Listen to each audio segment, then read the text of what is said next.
உதுஹியா கொடுக்கின்றது என்கின்ற ஒரு கடமையாக இந்த வரலாற்றை சுமந்து வந்த ஒரு நிகழ்வாக இருக்கின்ற போது அதனை நாம் உதுஹியா என்பது நீண்ட காலமாக இருந்து வருகின்ற, அதாவது அறுத்து பலியிடுதல் என்கின்ற அந்த பழக்கம் ஆதம் அலைஹிஸ்ஸலாம் அவருடைய வரலாற்றில் இருந்து அவருடைய காலகட்டத்தில் இருந்தே வருகிறது. அல்லாஹு தஆலா சூரத்துல் மாஇதா 27வது வசனத்திலே அந்த செய்தியை சொல்லி காட்டுகிறான்.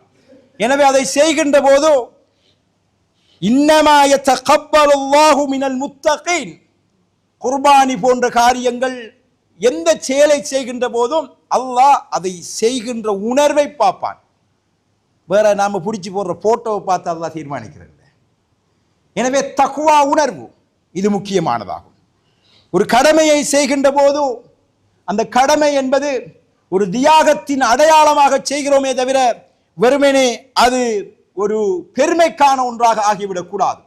உதாரணமாக நாம் வாழ்கின்ற நாட்டு சூழல்களை கருத்தில் கொண்டு இந்த வணக்கங்களை செய்கின்ற போது சூழ்நிலைகளை ஒரு சமூக விரோத நிலையை ஏற்படுத்துகின்ற ஒன்றாக மாற்றிவிடக் கூடாது.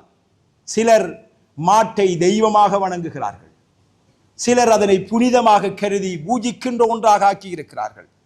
எனவே உணர்வலைகளோடு நாம் விளையாடக்கூடாது.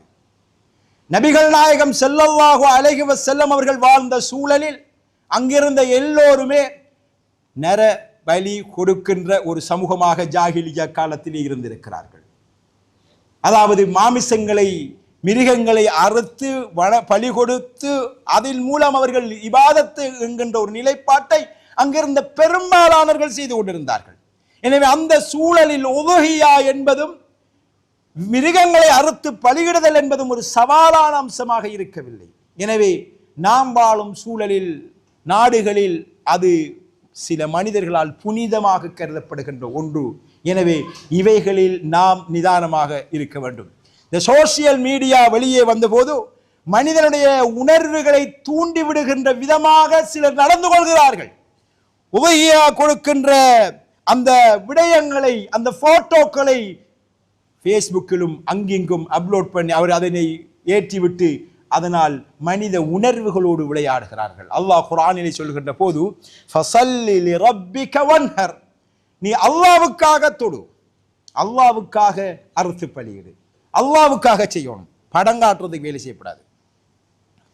அதே போன்று அல்லாஹு தஆலா குர்ஆனிலே சொல்கின்ற போது லன் யனாலுல்லாஹ லுஹூமுஹா வலா திமாஹுஹா வலாக்கின் யனாலுஹு தக்வா மின்கும், நீங்க கொடுக்கிற இறைச்சியோ அல்லது இரத்தமோ அல்லாஹ்வை போய் சேருவது கிடையாது.